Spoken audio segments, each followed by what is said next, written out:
자, 이제 4장 형용사 부사와 비교에 대한 얘기인데 상당히 우리가 중요한 부분입니다. 이 부분도 그죠? 형용사가 하는 역할 첫 번째 한번 봐봐. 형용사가 하는 역할 처음에 명사를 수식하재. 명사 수식할 때는 위치가 앞에서 수식하면 전치, 뒤에서 수식하면 후치가 된다. 그 다음 보어 역할을 합니다. 보어는 주격 보어 역할을 하면 이형식, 목적격 보호 역할을 하면 오형식이래. 주로 보어는 명사나 형용사가 되지 부사는 보호 역할 하나 이 보호 역할 안 하는 거야. 그래서 시험 문제에 부사를 많이 묻는다. 그 다음 두 번째 보면 이제 부사가 하는 역할이야. 우리가 영어로 부사를 뭐라고 하느냐면 이 부사를 영어로 뭐라면 adverb라고 그러거든. 그럼 adverb가 이렇게 되지. verb가 동사고 add가 돕다 이가 그지. 그러니까 동사를 도와주는 녀석을 다 부사라 해. 그래서 맨 먼저 첫 번째 보면 동사를 수식한다. 1번 동사 수식하지. 두 번째 형용사 수식한다. 2번. 세 번째 부사를 부사가 수식하재. 그 다음에 네 번째 모든 준동사, 부정사, 동명사, 분사. 그 다음 다섯 번째 문장 전체를 수식하는. 이해되나? 그럼 부사가 하는 역할은 총 5가지야. 그 다음에 명사를 직접적으로 수식할 수가 없습니다. 왜 그럴까? 명사를 수식하는 건 형용사제. 그런데 그 밑에 예외가 있어. 이게 또 골 때리는 거야. 원래 only가 부사이가 그지? 근데 이게 only가 명사 앞에 가면 유일한이라는 형용사로 바뀌어. 또 the very 바로 그라고 원래 very가 부사이가 그지. 그래서 뒤에 봐봐 전부 명사가 있어. 이렇게 수식하고 여기도 명사가 있어. 이게 이렇게 수식하지 그지. 그러면 이 부사의 형태가 누구로 바뀌었지? 형용사의 모양으로 바뀌었다. 자, 보어 자리에는 절대 부사가 올 수가 없다라고 했기 때문에 이게 바로 시험에 가장 많이 나오는 시험 출제가 굉장히 많은 내용이 됩니다. 이걸 꼭 기억을 하고 그 다음 이제 1형식, 2형식으로 한번 가보자. 우리가 영어 문장에서 가장 기본이 1, 2형식에 대한 이야기인데 원래 일반적으로 주어 동사 뒤에 이때 동사는 전부 다 완전 자동사란 말이야. 이것도 자동사제. 그지? 그럼 이것도 사실은 자동사인데 이건 이제 불완 자동사야. 1형식에 해당할 때는 동사가 나오고 바로 부사가 옵니다. 그래서 이 부사가 앞에 나오는 동사를 수식한단 말이에요. 이렇게. 그 다음 뒤에 전치사 다음에 명사는 얼마든지 올 수 있겠지. 그지? 자, 문제는 이제 요거지. 2형식 같은 경우에는 반드시 형용사가 있어야 돼. 그래서 이 형용사는 주어에 대한 상태를 설명하는데 지금 선생님이 요 갈로한 거 있지. 이 부사 플러스 전치사 명사 또 전치사 플러스 명사에 대한 부사들 얘들은 이거는 전부 다 수식 어구기 때문에 이건 없어도 괜찮아. 알겠어? 하지만 그 뒤에 자 봐봐. 형용사는 이 형식일 때 형용사는 무조건 와야 됩니다. 이게 없는 상태에서 부사나 부사구가 와버리면 이건 1형식이 되는 거야. 2형식 동사로 가장 많이 쓰이는 게 비동사 아이가 그지? 근데 비동사가 2형식이 될 때는 해석이 이다, 것이다 이렇게 해석하고 1형식일 때는 있다, 어디에 존재하다 라고 해석을 해야 돼.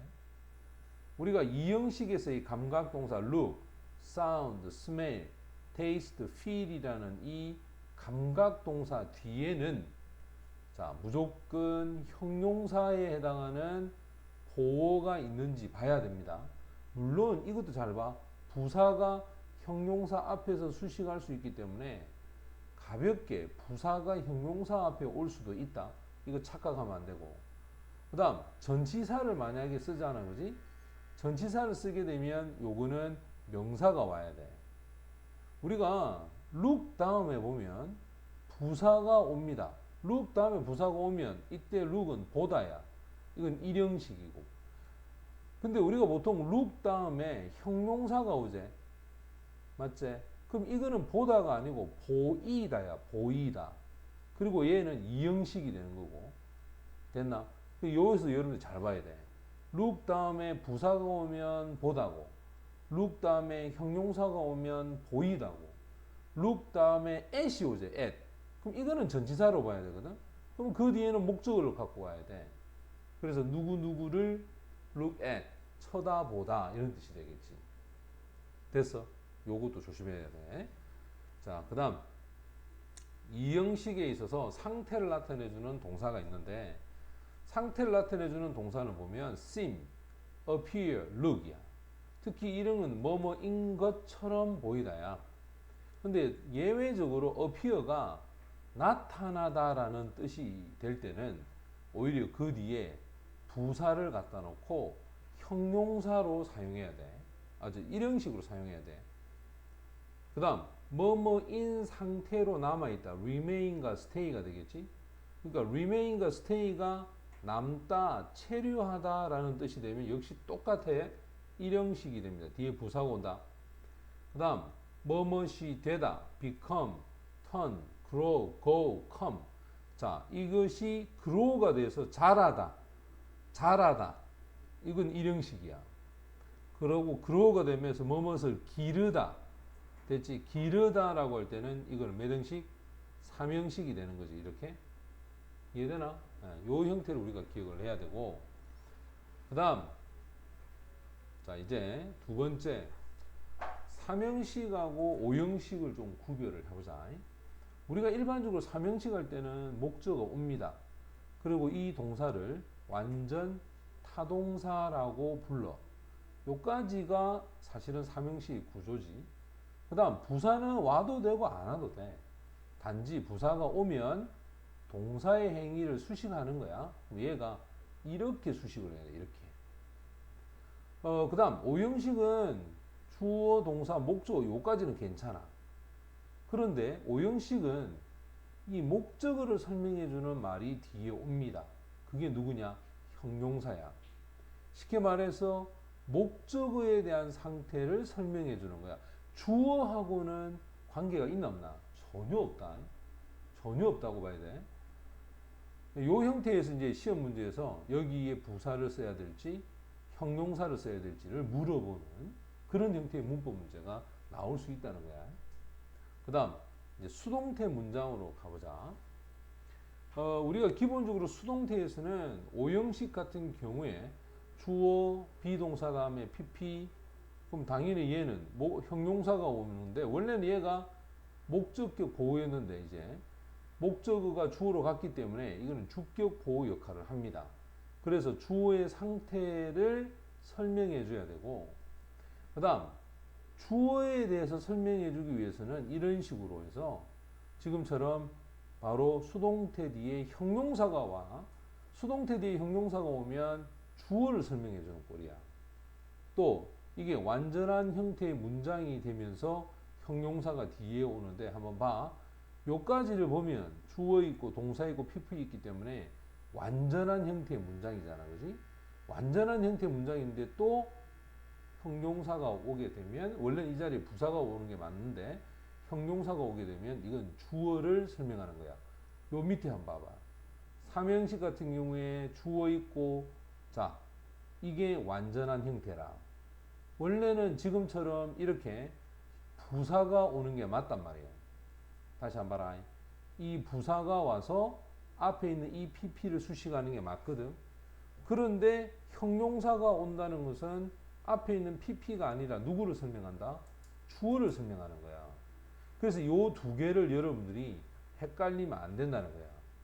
앞에 있는 동사 자체를 설명해 주기 위해서는 부사가 와서 이 PP를 설명해야 되고, 형용사가 오면 주어를 설명해야 돼. 그래서 수동태라 하더라도 형용사도 올 수 있고 부사도 올 수 있는데 그 수식하는 녀석이 다르다는 거겠지. 그래서 이것도 시험 문제 많이 출제되는 거야. 그럼 밑에 한번 봐라. 부사는 누구를 설명하노? 딱 머릿속에 정리를 내려. 부사는 누구? 동사의 행위를 설명하고, 형용사는 주어나 목적어에 대한 상태를 설명하는 거야. 완전히 다르지, 하는 역할이. 됐나? 네. 그래서 우리가 이제 해석을 할 때 이제 우리말과 비슷하기 때문에 많이 틀리는데 예를 한번 보자. 봐. 나는 일을 하고 있다. 한 부부하고. 근데 보내서 10년을 그들의 결혼에 있어서 10년을 자, 근데 한번 생각해 보자. 이 좌절을 하게 됐다라는 이 PP가 누구를 수식하느냐? 주어 이 커플을 수식해 주는 좌절감에 빠져 있는 그들의 결혼 생활에 대해서 좌절감에 빠져 있는 한 부부를 얘기하는 거겠죠. 그 다음에 이 유전적인 체인, 변화가 일으켰다. 아이가 많은 방식에서 디펙티브는 결점이 있다는 거야. 그 결점 있게 태어난 것이 아니라 아이가 태어날 때 어떤 상태로 태어난다? 결점이 있는 상태 아이가, 그지? 그래서 이때는 목적어를 설명해 주니까 얘가 유사보호가 되는 거야.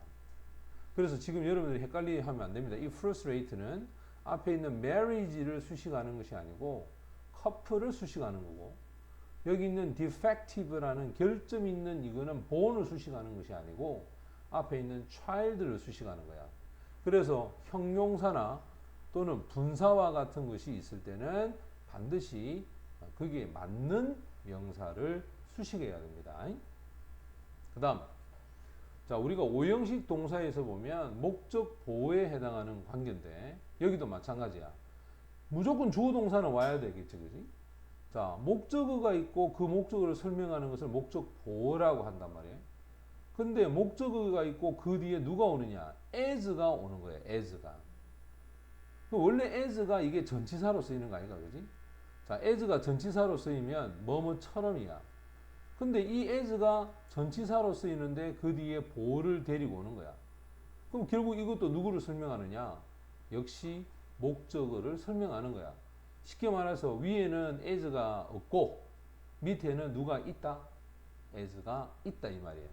그래서 이런 형태로도 보호의 종류가 두 가지가 있다는 거겠지. 거기에 자주 쓰이는 동사들이 전부 요겁니다. keep, find, make, consider, call, leave, hold, recognize. 이런 동사들은 이 구조로 많이 쓰인다. 그 다음